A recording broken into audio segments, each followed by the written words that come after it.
Assalamualaikum warahmatullahi wabarakatuh. Apa kabar anak-anak hari ini? Semoga dalam keadaan sehat ya. Ustazah harapkan masih tetap semangat walaupun pembelajaran masih dilaksanakan secara daring.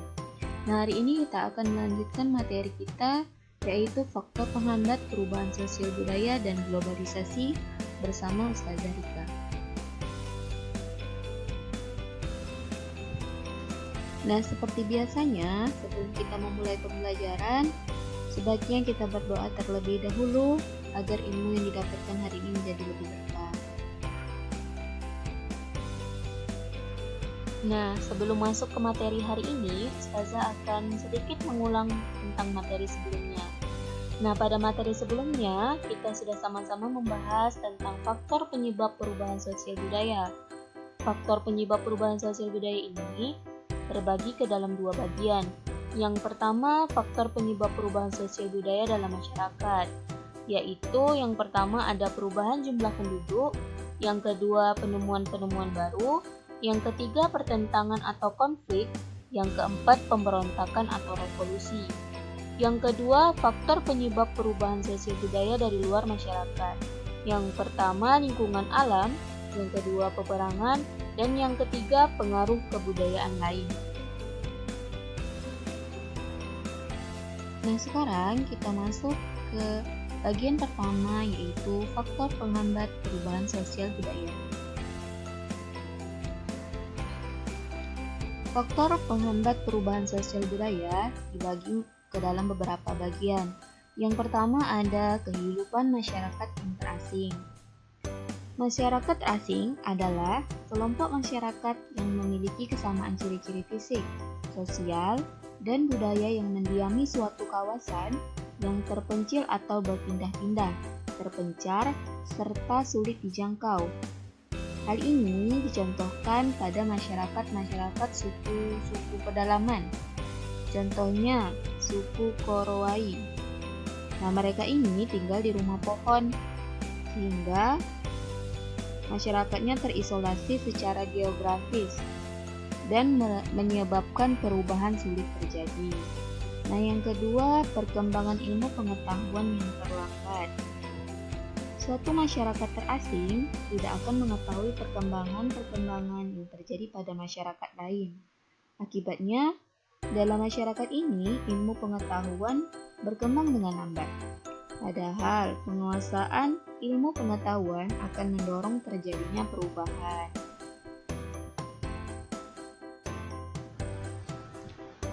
Faktor penghambat perubahan sosial budaya yang ketiga yaitu sikap masyarakat yang tradisional. Masyarakat yang terlalu mengagung-agungkan tradisi dan masa lampau, serta menganggap bahwa secara mutlak tradisi tidak dapat diubah, cenderung sulit mengalami perubahan.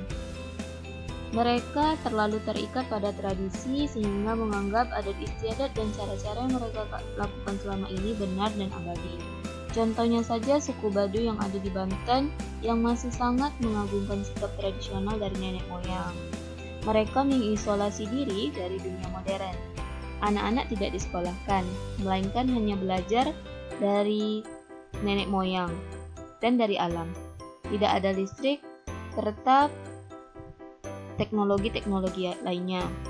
Yang keempat, adanya prasangka terhadap hal-hal baru atau asing. Merasakan hidup di bawah penjajah selama beratus-ratus tahun membuat bangsa Indonesia banyak yang mengalami trauma, terutama golongan tua. Mereka merasa khawatir penjajahan akan terulang kembali seiring dengan masuknya unsur-unsur baru. Prasangka seperti ini cenderung menyebabkan masyarakat sulit berubah. Yang kelima, adat istiadat. Adat istiadat atau kebiasaan merupakan pola-pola perilaku anggota masyarakat dalam upaya memenuhi segala kebutuhan pokoknya. Contohnya, banyaknya hama yang menyerang tanaman padi di sawah diidentikan dengan kurangnya atau tidak dilaksanakannya upacara memberikan sesaji sebelum menanam padi. Padahal bisa saja kondisi ini disebabkan kurangnya pupuk atau obat pembasmi serangga. Yang kedua, kita akan masuk ke dalam materi globalisasi. Nah, Pada pembahasan globalisasi hari ini, terdapat beberapa poin yang akan kita pelajari. Yang pertama, pengertian atau definisi dari globalisasi itu sendiri. Yang kedua, bentuk-bentuk globalisasi. Yang ketiga, dampak globalisasi. Dan yang keempat, upaya dalam menghadapi globalisasi.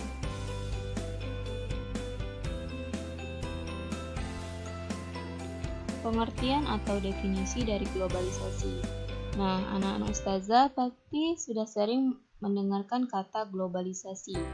Nah, apa sih globalisasi itu? Globalisasi diambil dari kata global atau universal. Menurut Kamus Besar Bahasa Indonesia, globalisasi berarti proses masuknya ke ruang lingkup dunia. Secara makna, kata globalisasi adalah seluruh proses kehidupan manusia sehingga mendunia. Jadi, dapat kita simpulkan bahwa globalisasi adalah suatu proses di mana antar individu, antar kelompok, dan antar negara saling berinteraksi, bergantung, terkait, dan saling mempengaruhi satu sama lain yang melintas batas negara. Yang kedua, bentuk globalisasi. Globalisasi telah melanda berbagai bidang kehidupan. Globalisasi ditandai dengan persamaan dalam berbagai bidang kehidupan di semua negara di dunia. Untuk globalisasi yang pertama, ada globalisasi dalam bidang budaya. Globalisasi dalam bidang budaya memberikan manfaat, misalnya memperkaya budaya bangsa. Namun, di sisi lain memberikan ancaman terhadap keberadaan budaya lokal bangsa. Nah, contohnya masuknya musik-musik dari luar, misalnya musik K-pop yang sekarang banyak sekali diikuti oleh remaja-remaja saat ini. Bentuk globalisasi kedua, ada globalisasi dalam bidang komunikasi. Globalisasi dalam bidang komunikasi dapat dilihat dari kemajuan teknologi komunikasi. Awalnya, masyarakat Indonesia berkomunikasi dengan cara tradisional. Kemudian mulai mengalami perkembangan dalam teknologi telepon, handphone, internet, serta media sosial yang ada di sekarang ini. Nah, contohnya, melalui teknologi komunikasi, seseorang dapat hadir di wilayah yang sangat jauh secara virtual, hanya dalam beberapa menit saja, menggunakan telepon pintar, misalnya WhatsApp melalui video call. Selanjutnya ada globalisasi di bidang ekonomi. Globalisasi di bidang ekonomi merupakan suatu aktivitas ekonomi dan perdagangan secara global dan terbuka. Dalam globalisasi ekonomi, berbagai negara di dunia menjadi pasar yang satu dan semakin terintegrasi tanpa mengenal batasan teritorial atau kebudayaan antar negara. Nah, contohnya seperti yang sering kita lakukan yaitu adanya jual beli online yang memungkinkan melakukan transaksi dengan orang jauh. Selanjutnya ada globalisasi dalam bidang iptek. Tujuan utama perkembangan globalisasi iptek adalah perubahan kehidupan masa depan manusia yang lebih baik, mudah, murah, cepat, dan aman. Dengan teknologi yang berkembang, kita dapat melakukan segala sesuatu dalam waktu singkat secara cepat. Nah, contohnya misalnya pemanfaatan teknologi pengganti mesin sebagai alat produksi. Misal, dahulu orang-orang membajak sawah menggunakan hewan seperti kerbau. Nah, sekarang telah menggunakan mesin pembajak sawah. Selain itu juga, dengan kemajuan ilmu pengetahuan dan teknologi ini, kita dapat melihat suatu kejadian dimanapun secara langsung dengan menggunakan televisi, internet, ataupun HP. Globalisasi dalam bidang transportasi. Globalisasi sangat membutuhkan transportasi dalam proses perkembangannya. Seiring dengan kebutuhan akan alat transportasi, banyak pengusaha melakukan inovasi dalam penerapan transportasi tersebut. Kemajuan teknologi menyebabkan perkembangan transportasi semakin canggih. Contohnya saja, penggunaan kereta cepat atau Shinkansen di Jepang. Nah, sekarang kita masuk ke dampak globalisasi. Nah, dampak globalisasi ini dibagi ke dalam dua bagian. Yang pertama pertama dampak positif globalisasi dan yang kedua dampak negatif globalisasi. Dampak positif globalisasi yang pertama, perkembangan ilmu pengetahuan dan teknologi. Perkembangan ilmu pengetahuan yang cepat membawa perubahan yang cepat pula dalam bidang teknologi. Contohnya, dalam bidang pendidikan. Sekarang, kalian dapat dengan mudah mengakses sumber belajar dari berbagai website, tentunya dengan menggunakan internet. Yang kedua, meningkatnya efektivitas dan efisiensi.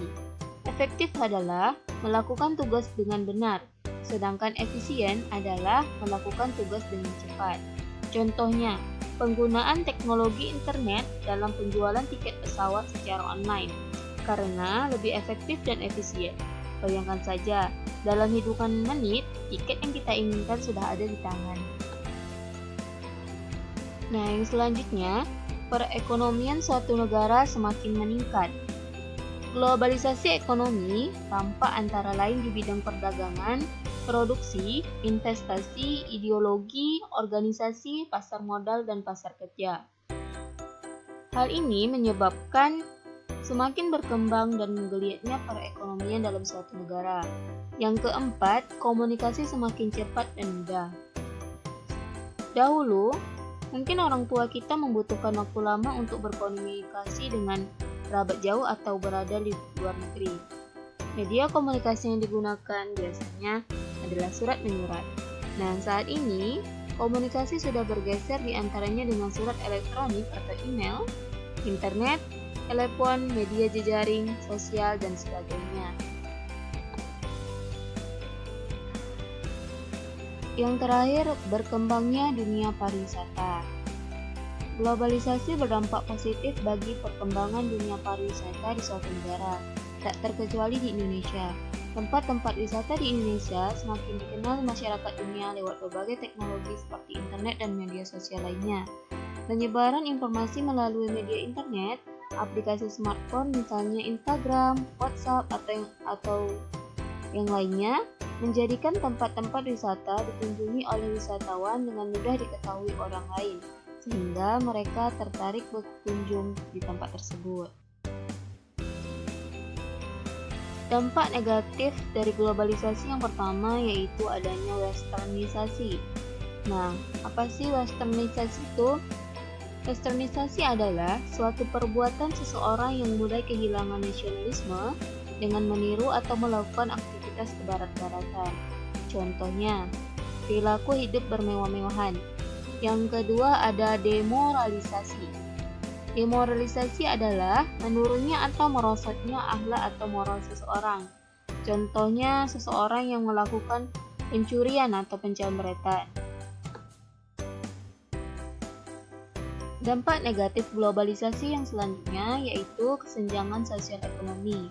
Kesenjangan sosial ekonomi adalah perbedaan yang tajam antara satu kelompok dengan kelompok lain dalam bidang sosial dan ekonomi. Contohnya saja dapat kita lihat di gambar. Kesenjangan yang terjadi di kota besar. Ada sebuah apartemen yang mewah, lalu di sebuahnya ada lahan pemukiman warga yang tidak bersih atau kurang rapi, sehingga terjadi kesenjangan. Kesenjangan sosial ekonomi dapat terjadi karena pembangunan atau modernisasi tidak dilaksanakan secara merata atau berimbang. Yang selanjutnya ada pencemaran lingkungan. Hal ini dapat diakibatkan oleh teknologi dan alat mesin yang digunakan oleh pabrik pengolahan ataupun industri. Yang selanjutnya ada kenakalan remaja. Vandalisme atau tawuran adalah salah satu gejala kenakalan remaja yang banyak di sekitar lingkungan. Hal ini sebagai bentuk dari makin memudarnya nilai budaya bangsa yang dimiliki oleh remaja. Kemudian selanjutnya ada individualisme semakin meningkat atau semakin tinggi. Individualisme bisa disebut sebagai perilaku yang mementingkan diri sendiri dan tidak mau tahu urusan atau kepentingan orang lain. Di kota besar, sikap individualisme tampak jelas. Bahkan dengan jarak tetangga yang berdekatan belum tentu saling mengenal. Upaya menghadapi globalisasi. Yang pertama, menyaring setiap budaya asing yang masuk ke Indonesia untuk kemudian diadaptasi dan digunakan bersama-sama.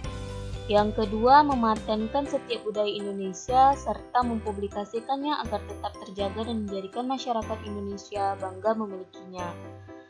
Yang ketiga, meningkatkan kualitas atau mutu sumber daya manusia, terutama di bidang penguasaan iptek agar kita mampu bersaing. Yang keempat, meningkatkan penguasaan kita terhadap teknologi modern di segala bidang sehingga tidak tertinggal dan bergantung pada bangsa lain. Yang kelima, mendorong munculnya produk-produk kreatif dan inovatif dari Indonesia. Yang keenam, memilih informasi dengan cepat dan bijaksana agar tidak mudah terpengaruh dan terhasut oleh informasi yang salah. Yang ketujuh, memanfaatkan alat komunikasi demi kemajuan masa depan dan tidak menyalahgunakannya. Selanjutnya, memanfaatkan alat transportasi sesuai jarak. Di sini pembelajaran kita hari ini. Ustazah ucapkan terima kasih karena telah menonton video ini. Apabila ada yang ingin ditanyakan, boleh langsung bertanya melalui WA Ustazah. Sebelum itu, Ustazah ingatkan untuk menuliskan kesimpulan kalian setelah melihat video pembelajaran ini. Sampai berjumpa di pertemuan berikutnya. Assalamualaikum warahmatullahi wabarakatuh.